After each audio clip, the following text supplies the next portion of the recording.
Well, I do have just a few thoughts, and they are unillustrated, I'm sorry to say.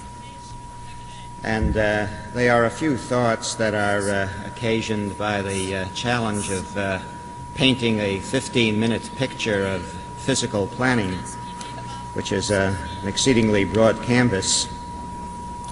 There was an American humorist, Robert Benchley, who said that the world is made up of two kinds of people: those who classify people into two kinds and those who do not. And planning is often classified into two kinds. There's physical planning and there's social planning.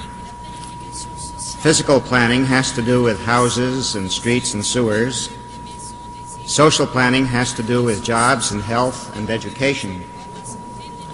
It may be orderly to think of such classifications as we think of the orderliness of animal, vegetable, and mineral. And it's useful when we look to specialists who tend to be skilled in dealing with natural resources, or with environmental design, or with human development. And there's one aspect of human development that I think I would be much more prudent to yield to, particularly with the light coming into my eye. I'd better accept my own species of development and put my glasses on. Planners are peculiar people. We resist capture by a specialized interest. We concentrate on the interrelationships between actions. We live in the boundary zones where human concerns overlap and compete. On any particular problem that we may turn to, there are specialists who know much more than we do. Special competence that may be gained at the cost of slighting competing human needs, just as the planner must pay a cost in the skeptical slighting of a specialist's prescriptions when he tries to balance competing needs. We do continue to talk a good deal in the United States about physical planning and social planning, and we continue to make a separation between the two. Our own research staff recently prepared a memorandum for subscribers to our planning advisory service that directs them to documents on social planning and to planners in specific agencies who are called social planners. The memorandum says, no attempt will be made to define social planning.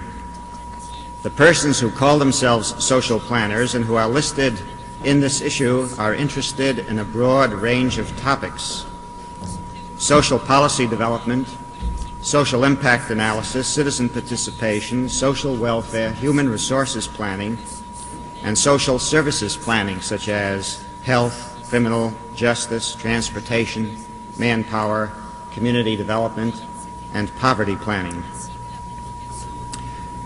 What I'm trying to persuade you to do is to think of physical and social planning in a particular way, even though I have not yet managed to persuade my own staff to do so as yet. That is, to think of physical planning as a branch of social planning rather than as a separate kind.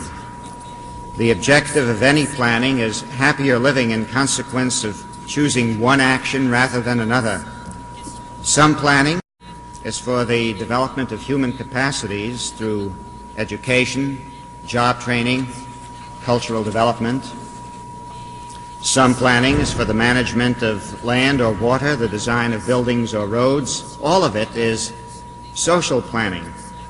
All of it requires the participation of people, requires the discovery of the needs of people, the invention of answers to people's problems, their choices among possible answers, and inspection of the results to see whether the answers are making things better or making things worse. Now, this would be no more than a game of words if choosing an approach to physical planning didn't have practical consequences. It does. Let me illustrate. Many of our planning choices, for example, are expressed in budgets that govern public expenditures. The practice of dividing planning into physical and social is commonly mirrored in our budgets that are divided into capital expenditures and operating expenditures. Care is taken to have things fall in the right places. Is the automobile an operating expense because it moves and you replace them each year?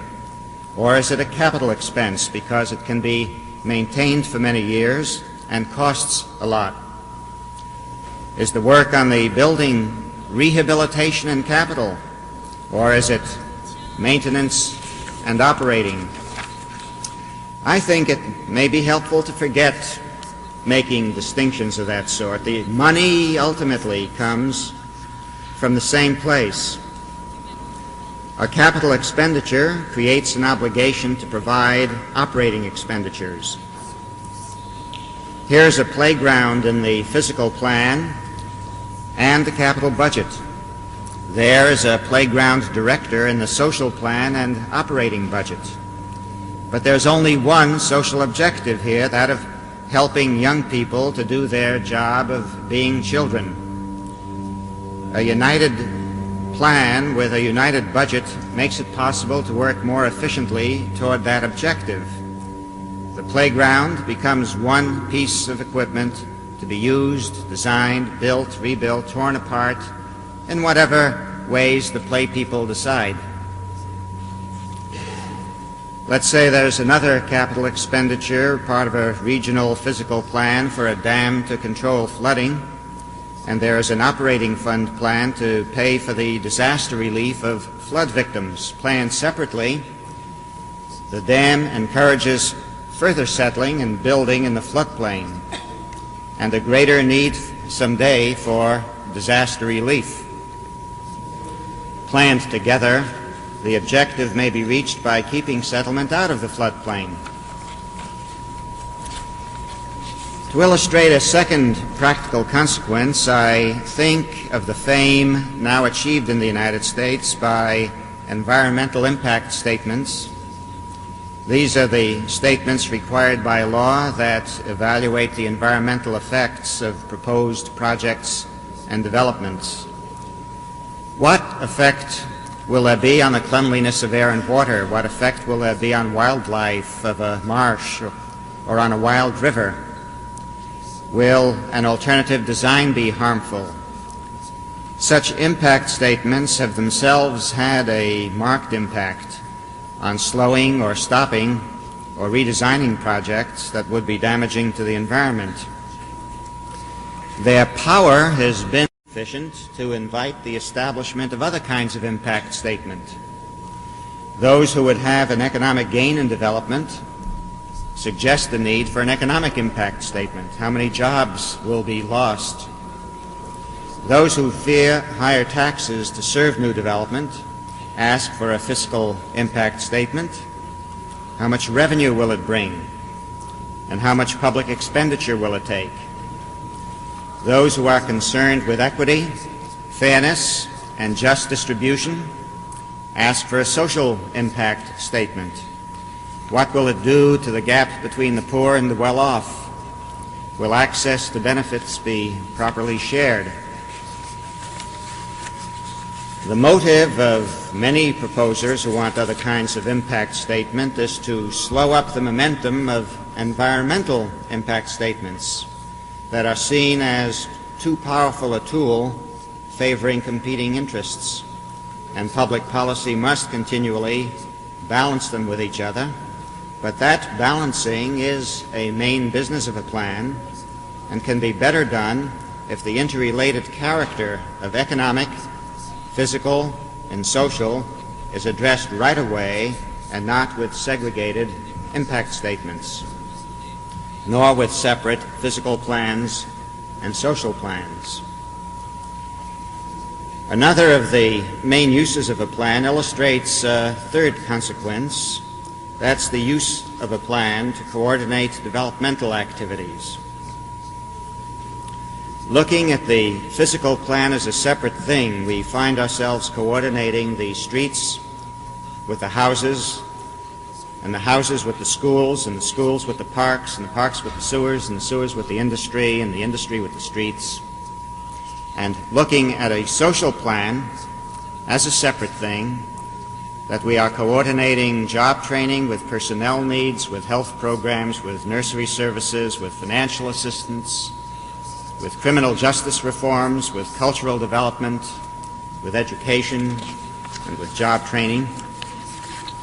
Allowing two such sets to develop separately before they are coordinated with each other is like trying to reunite two dialects that have evolved separately for some centuries. And sometimes it seems to me it's like trying to reunite two languages. The two sets must be one set if we really want to build to serve the way we want to live.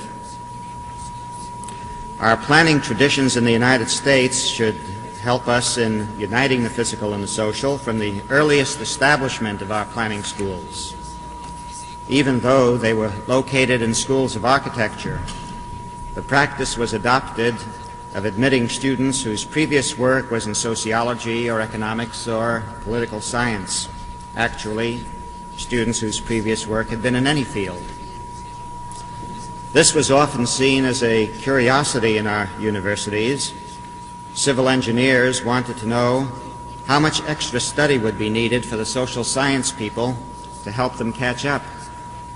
Sociologists wanted to know how much extra study would be needed for the engineers to help them catch up. As our planning training evolved in the 40s and 50s, the social science students seemed to be absorbed into an emphasis on physical planning, particularly on land use problems. In the 60s, planning students thought this emphasis not relevant to pressing social problems and moved away from land use and physical development. And now there's a rediscovery of land use issues as a meeting place for dealing with many of the problems of health and equity and social well-being. The meeting ground today is the ground. And I see this as the necessary attitude for physical planning, that it be pursued as a branch of social planning. And it may be possible for us to unite on this point without having to label it as a correct view. In the pluralistic world that I value, I shun arriving at views that are finally correct. An American historian once said that there are two kinds of people in the world: good people and bad people.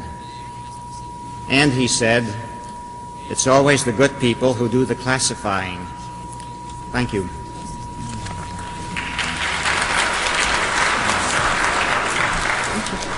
Thank you.